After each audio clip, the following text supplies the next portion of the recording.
So today I'm going to be talking about the big video explosion that we're seeing in the telecommunications market today, and in fact not just the telecoms market, across the board.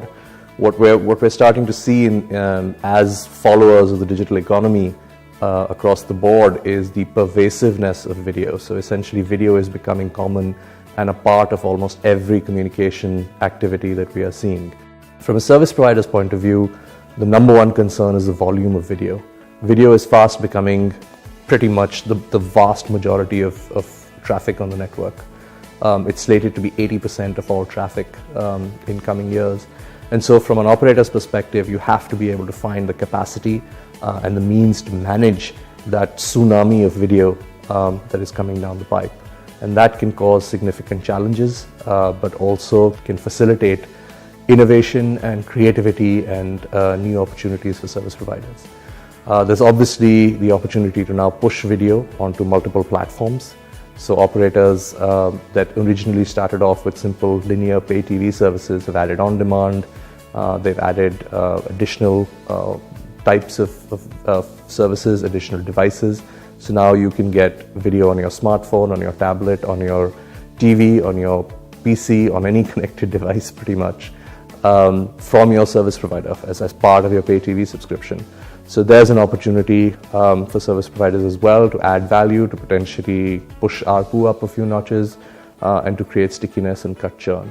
We're also seeing a big push, particularly on the mobile side. So we've seen some studies recently that suggest that mobile media is actually cannibalizing time from other platforms. So there's tremendous growth with mobile devices and the consumption of media on them. And certainly mobile video is growing very fast.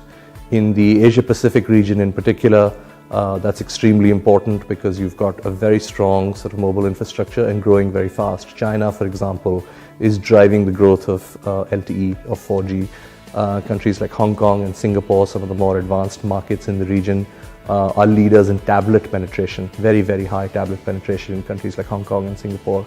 And again, these are the devices that are increasingly now driving video growth. Today, there's a lot of Wi-Fi offload, so the actual impact is on your fixed line network.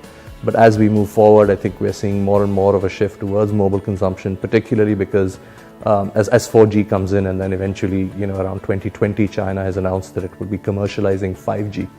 So we're not very far from 10 gigabit per second, 20 Gbps kind of bitrate streams, within the next 5 years we might be seeing. And that completely changes the equation for video consumption in particular, because obviously video is a very high bandwidth application.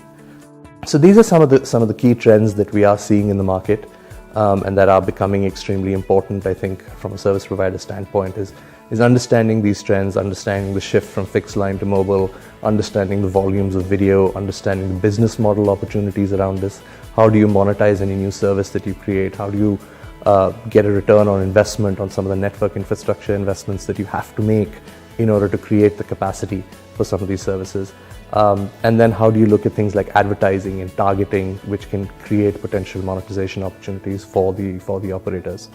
So all of this is one big part of what we call big video. It's a big push for video to become a part